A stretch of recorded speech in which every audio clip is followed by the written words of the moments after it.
And the person told him that no, that I am a young girl, you know, very young girl, going to Lagos to live on my own. Not a good idea. I told him, excuse me, sir.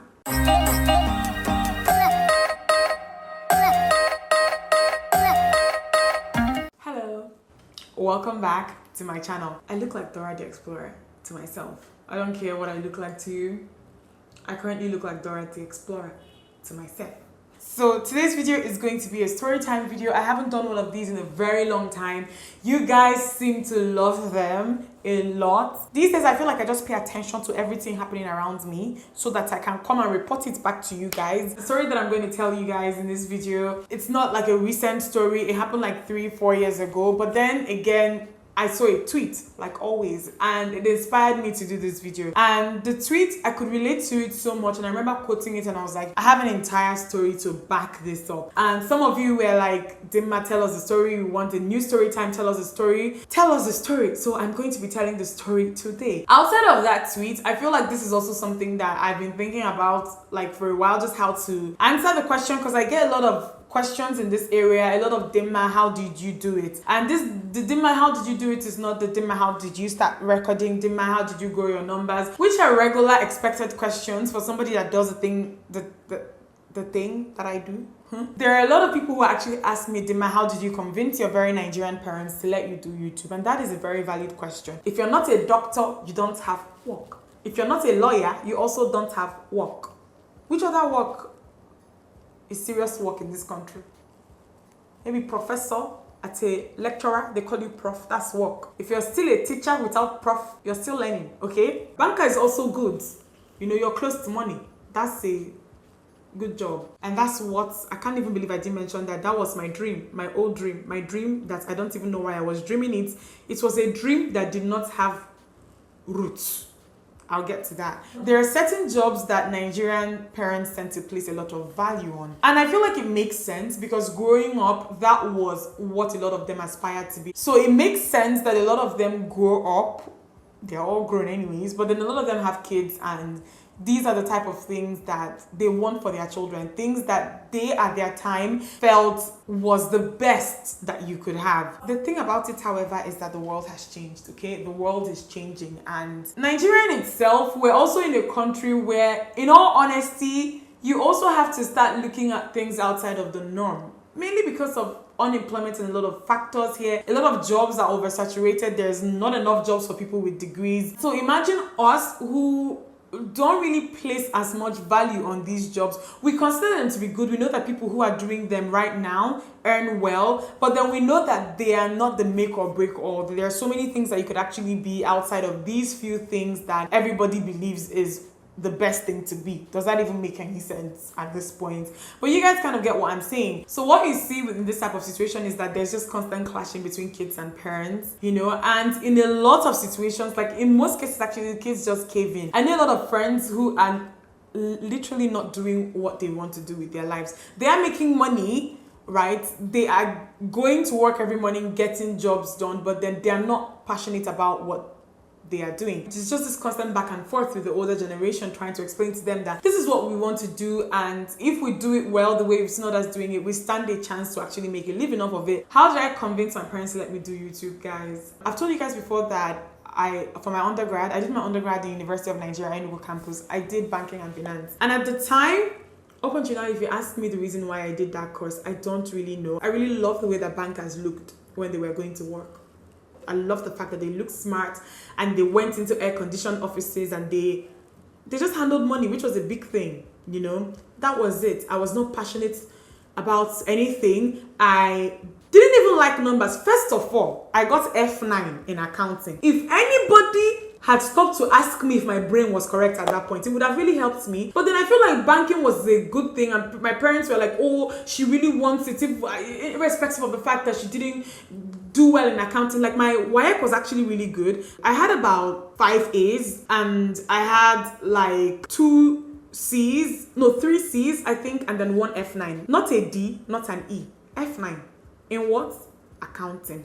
And still that didn't tell me anything. I was like, nah, I like the way the bankers look. It cannot, like I will go to uni and I'm gonna kill it. First year, it dawned on me that I had no interest whatsoever in what these people were saying. Like, the lecturers, half of the time, I didn't understand what was coming out from their mouths. And the funny thing was that I was a very, like, primary school, secondary school, people who knew me in primary school would tell you that I was very smart. People who knew me in secondary school would tell you that I was very smart, okay? I was very smart. I know what my position was all the time in class. I was that smart kid. People who knew me in UNEC would tell you that I was a very dumb person. I'm not joking. One mistake I made was that at a point I was actually considering moving to management, but then I talked myself out of it. For stupid reasons, again, I was like, oh, I've made friends, you know, I've made friends here. How can I move to a whole new department? It's going to be so difficult. Stupid reasons. If you're young and you feel like you've made a big mistake when it comes to your course and you're still in like your first year and you want to change, just do it if you want to do it. Don't be like me. I ended up finishing banking. After I graduated, it dawned on me that like I never want to put myself through this. I don't want to have anything to do with numbers. I don't want to work in a bank. I was like a beauty enthusiast. I watched YouTube videos. I just wanted to work in the beauty industry. I wanted to work around makeup. Also had this dream. I had started just dreaming at the time of creating my own line like of makeup products. Like I loved makeup a lot. And after uni, I started thinking seriously about doing something like about that. I knew that the next thing for me was a master's degree. My dad just wanted me to go and do my master's. He didn't understand the reason why I was stalling. The plan was to finish youth service in 2013 and then move on to like my master's the same year. But then I started stalling. My parents were asking me to pick a course, decide on something, go to school again, go get a master's degree. I started stalling because my dad wanted me to go do like accounting, something to back up the banking degree that I already had, and I was not interested. I wanted to do something that was going to help me with what I really wanted to do with my life, because at that point, I was really sure what I wanted to do with my life. So my dad was so frustrated with me. We would fight. He would be like, why don't you want to go and do your master's like your mates are doing their master's? And he couldn't get it. I used to be so upset with him, but right now, thinking back at it, like, my dad came from such humble beginnings, yeah. Like, my dad grew up in the village. He was the first person from his town, like, from his compound, like, to go to school. He didn't have half of the privileges that I had. He just couldn't understand it because, you know, he wanted the type of opportunities that I have now. You know, there was nobody there to support him, like, or thinking or even asking him if he wanted to do a master's degree. He didn't have people who were asking him who were willing to support him to go get a degree like that. He didn't. So he just didn't understand the fact that I had that opportunity here and I was wasting time. So in 2014, that was actually the year that I created the most content back to back before I came back in 2017. So I started creating content like all the time. I was at home, you know, just taking a break, trying to figure out what I wanted to do with my life. And I started doing YouTube and I started doing it consistently. And that was when that year was just so insightful for me, because I realized at the time that I stood a chance to make actual money from this. The thing was that for a long time, I wasn't even making money off of YouTube because I would use Nigerian songs. So they would always flag me for copyright. And what happens when you're flagged for copyright is the video is probably still monetized, but then the money is not going to you. The money is going to whoever has claimed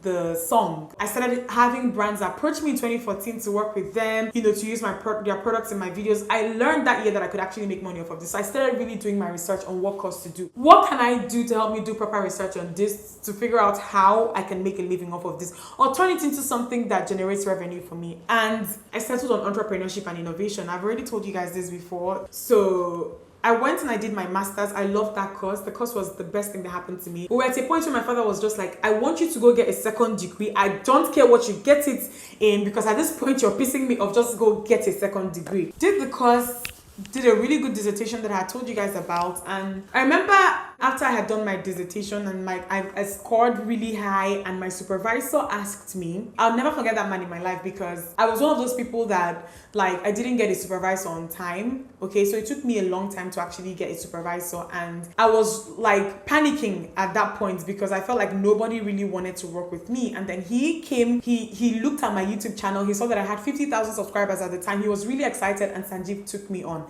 I'd never forget him. He helped me do the type of research that I wanted to do. My supervisor now asked me that this is such good work. Is there anything that is going to prevent you from actually putting this, like just starting this the minute you go back to Nigeria? Is there anything that is going to be in your way? And I was like, first of all, okay, my dad does not really like what I do. So I don't know. It's going to take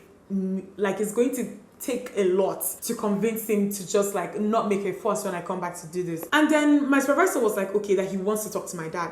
My supervisor wasn't supposed to come for my graduation. He took out the time to come for my graduation just so that he could talk to my dad. He called my dad to the side, told him that I had done good work, that my research was good, that he should let me do this, that he's not going to regret it, that he's telling him as someone who has seen me work in this area. My dad was like, okay, no problem. He agreed to the supervisor's face that I can do whatever I want to do. Hey God. Fast forward to coming back to Nigeria. So I come back to Nigeria and I start thinking about this, but by the time I moved back to Nigeria, that was 2016. That is the year. Most of you watching me know what the year is. One of the first things that I started doing when I moved back was I started looking for a house by myself online. Like I started looking at houses that I wanted to look at, inspect and all of that in Lagos. My mom kept saying, oh, you should wait till you feel better. Just take it easy. Don't rush it, you know. This going to Lagos of a thing. We need to talk about it. I was like, yeah, I want to talk about it, but I want you guys to have an open mind. I don't want you to come and block me when I want to do this, because I really want to do this. And I felt like I was in such a critical point that if I didn't really make anything out of this, or if I didn't pursue this the way that I wanted to at that time, or if I didn't start making active plans towards just pursuing it, that I'll probably never do it. So there was this urgency that I had in my blood that like I had to start doing something about this. Okay, I had to get a house. I had to start working on a filming room. I had to start trying to work with brands. I had to start doing something. So came back again, sat my dad down to have a conversation. I want to move to Lagos. So this is what I want to do. This is how I want to do it. My dad was like, no, that he has thought about it. And I don't know who he said he talked to again. I think he said he talked to someone. And the person told him that no, that I am a young girl, you know, very young girl, going to Lagos to live on my own. Not a good idea. I told him, excuse me, sir, I had this conversation with you and you agreed. I don't care what anybody has told you, that we had this conversation. Like, what's up? It wasn't out of wickedness, in all honesty. My dad just had very strong, how do I explain this? He just wanted the best for me, and he had his own version of what was best for me. I just realized now that I haven't even told you guys what the tweet was. The tweet that led me, like, just started this whole video. Let me tell you guys. So the tweet is from someone called Glueless, and she says, if you want to set clear boundaries with your Nigerian parents, your first step is financial freedom, because financial abuse is usually their weapon of choice. Rebellion is expensive. And I quoted the tweet and I was like, see, I have an entire story to back this up. If not for the money that I have saved, I'll get to that. So basically, you guys just saw what I said. I'm going to try to put it's like a screenshot of the tweet somewhere here so that you guys can read. And it is so true, because what happened at a point with me when I was like, okay, I am definitely going to Lagos at this point, like I need to go. And my dad now started stalling. From stalling, he was like, no, it's not going to happen, you're not going anywhere, you know, you have to find a banking job, you have to go and find a job in a bank, to work in a bank.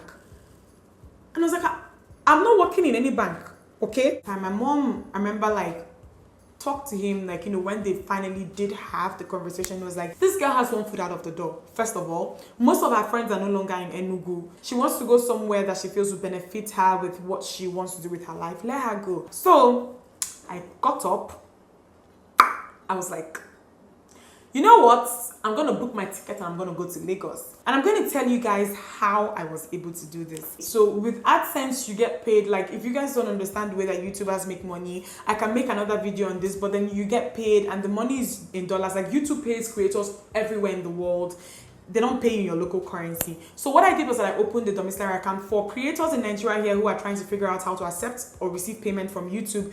You have to open a domiciliary account with the Nigerian bank. So what I did when I opened that account back in 2013 was that I made sure that I didn't have any kind of access to the account. I didn't request for an ATM card. I never went there to look for anything. I never touched that money. I decided not to get an ATM card because in 2014, around the time that year that I told you guys that I took off and I started doing YouTube, I started just gradually trying to bring this up in conversations with my parents. Just gradually started trying to convince them that, oh, this is ideally what I want to do. This is what I want to do even if I go to school and come back. And every time I'll bring it up, my parents, both of them at the time, they weren't really receptive. They didn't really want to hear what I was saying because they were like, no, this is not what you're going to do. Basically, what happened is that I ended up saving money for 3 years. So I started monetizing in 2013, didn't move back to Nigeria up until 2016. Within this period of time, I had not touched the money in that account at all. And I did it on purpose because I anticipated this. I knew that this might be what will happen when I bring this up, and I wanted to be prepared. I told my dad that I have to go, that I cannot stay here. I can't stay in Enugu. I don't want to go to Abuja. I don't want to work in a bank. I want to go to Lagos. I want to be closer to the brands that I want to work with. I want to move to Lagos. And then my dad was now like, okay, since you want to go to Lagos and find a house and all of that, I wonder where you're going to get the money to do that from. And I was like, okay, no problem. And I went and I booked my flight tickets, and I came to Lagos. God was so faithful to me during that period, because I found a house within like a day of coming to Lagos. I found this house within a day. My mom was still like, okay, oh yeah, go, just, if you see anything, just be looking, so that if you see, let me help you talk to him and convince him so that he will help you out with the rent. Okay. I came to Lagos, saw my house, and I paid. I'm not joking. I paid for my house straight up. My mom called me in the evening and she was like, okay, so how is your search? How is it going? Have you found a place? I said, yes, I found a place and I've paid. My mother was like, what? Pay? She asked me, how much did you pay? I told her how much I paid. My mother was like, okay, your father is going to call you. When he calls you, don't tell him that you paid the whole thing yourself. Tell him that my friend Fejiro, hello Fejiro, if you're watching this, tell her that Fejiro and her husband borrowed you some money to add to it. Because my mom became really, like, even at that point, I don't think that my mom thought that I could afford to pay my rent on my own. So that set her back, and she doesn't want me to give my dad the impression that I don't need him. With a lot of Nigerian parents, their love language is just provision, like giving you, I'm lucky enough to have come from a family where my dad has been able to provide. He provided for my family all my life. Like, that is his love language, being able to give to you, being able to care, being able to provide. That is how a lot of our Nigerian parents are wired. And my mom didn't want me to give my dad the impression that I didn't need that anymore. But then at the time, like, I basically started paying for furniture. I started calling carpenters. I started paying for all that I could pay for. And sometimes I literally just sit back and I wonder where I would have been now if I hadn't saved up that money that I saved. Financial independence is really important, especially if you're going to be making any decisions like on your own, like decisions that you don't want anybody butting into, And after I did that, I started fixing my house. After I was done, my dad came and he saw my house. During that period when I was moving to this place and paying for everything, I was just not happy with him. But then we've come such a long way from then now, because he understands what I do now. We're at a place where there's mutual respect. I don't ask my parents for money. This might come as a shock or whatever to people who might think that they know me, but I don't. Like, I am living here on my own. I found a house and I paid my rent. I don't ask anybody for money. He had all these dreams for me and all these things that he wanted me to do, but then he finds it still fascinating at this point that I'm holding my own without disturbing anybody. Like, I told him that I wanted to do this and I was going to hold my own, and that I'm holding it now. So the reason why I felt like it was really important to tell this story is, if you want to pursue your own passions, if you want to do things that you're passionate about, you need to have a source of income or just money that you're generating yourself, or that you have access to, that, like, how do I explain it? It's not hinged, it's not hinged on permission. Does that make sense? Because a lot of people I know who are even my age, they need permission to do a lot of things, and they do it because they know that if they don't do it, they don't have access to maybe the funds that they need. So wherever it is you find yourself in life, if you want to do this and your parents are not letting you, I have a lot of young people who come to me telling me this. They might not let you now, or they don't want to entertain it now, but then you have to start working towards their permission not really being something that matters at a point. I just didn't want to ever live a life of had I known. I don't want to stay at points in my life and wonder what life could have been for me if I had not just taken this opportunity or done this when I wanted to do it. So if you're young, really young, and you want to do something and your parents don't want to listen to it, I'll just highly advise that you find ways to start monetizing things that you can do right now. Try. There's social media. You can sell all kinds of services and products on Instagram alone. Try right now and start monetizing whatever it is that you can do. It could be cooking, it could be making beads, it could be making waist beads, it could be making jewelry, it could be little things that you can afford to do yourself, where you find yourself now and still make money. Start monetizing however you can and start saving up as well. I know that it can be very, very frustrating having conversations with parents sometimes because it's almost as if they don't want to hear what you're saying. Try to get people who they really respect. It could be an uncle or an auntie. Try to get people who they listen to, who are like within their age group. Try to get those of them that kind of understand, to let them see. Okay, to let them see, to let them understand. I'm sorry that the sun is going yo-yo. I'm looking at the screen and I'm seeing that the light has changed so much since when I started like first talking. So guys, please ignore that. But then that's basically it. This is the number one advice that I would give. So you're going to have to find a way to stand up for yourself a lot more. One thing that gave me extra motivation was just how dismissive a lot of the grown-ups around me, like elders around me, were at the beginning of all of this. They didn't take it, like they didn't think that I was serious. So to me, I was like, okay, you guys don't think I'm serious. I'm gonna show all of you. I'm gonna show all of you that I'm serious, and that's what I'm trying to do still. Find a way to stand your ground. You have to get to a point in your life where you look your parents in the eye and say, this is what is best for me. I can't live my life as an extension of you. A lot of parents also try to live out their unfulfilled dreams through their children. You're your own person, you have your own dreams. You have to get to a point in your life where you stand up. So let me know if you would want me to do that video, you know? The one where I kind of explain how making money on YouTube works. Let me know. So yeah, that's basically it. Just know that you're going to get to points where you're going to look them in the eye and tell them that this is what I want to do in my life. Let me do it, and at least let me fail at it before you rule it off, okay? Try. I know that it's not easy for a lot of us. It might not be easy, especially if you don't have money saved up, but you have to try. And another thing again that I want to say is that I don't want anybody to go quit anything that you're making actual money out of right now just to pursue something or just become an entrepreneur. You have to plan out, you have to save, you have to make sure that before you quit your job or before you even decide to go off and do stuff on your own, that you have money saved to just fall back on. It's really, really important. Entrepreneurship is not easy at all. After that first year of me doing all of this and I set up, because I had paid for my rent beginning of 2016, right? And I started having issues for like almost the rest of that 2016, and then I came back to work early 2017. My rent was literally due again by the time I came back to YouTube. And I couldn't pay that rent myself. Entrepreneurship is not easy, I'm just trying to explain, because you can have this amazing plan and then life will happen. And sometimes you cross all your T's and dot all your I's and still life happens. I couldn't even pay my rent like by myself, okay? I remember that I was so conscious, like I didn't want to call back home and say that I need help with my rent because I didn't want anybody telling me I told you so. Luckily for me, I was able to borrow money, and at a point, my dad now learned that I had borrowed money from people. He was not happy about that at all. He was like, why didn't you just tell me that you were having problems with rent, you know? And then he then ended up like helping. And he was like, you should tell me these things. In as much as it's just not easy talking to them the first time, they really love you. See, your parents love you, you know, they really do love you. And the minute I started thinking like that, and I just started thinking that like this is the way that they show love, it really changed a lot of things, and it will help, especially if you're someone who is struggling with resentment. Paid that rent early 2017 after I came back.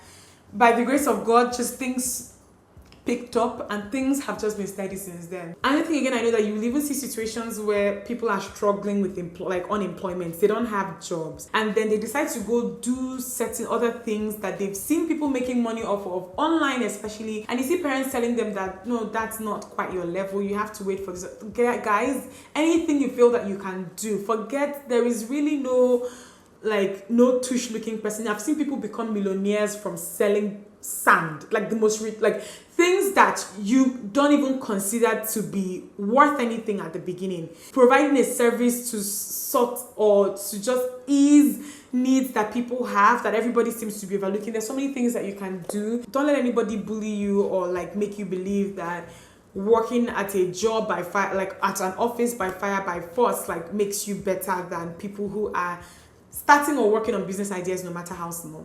So just start whatever it is you want to do and stand your ground. That's what I'm going to say. I hope this helped someone. I'll see you guys in my next one. I'm going to leave the details for this hair in the description box. I love it so much. I know that some of you are wondering. And if you're interested in this makeup, I did a tutorial. Like, check my last video. I already did a tutorial on this. I love you guys, and I'll see you in my next one. Bye, guys.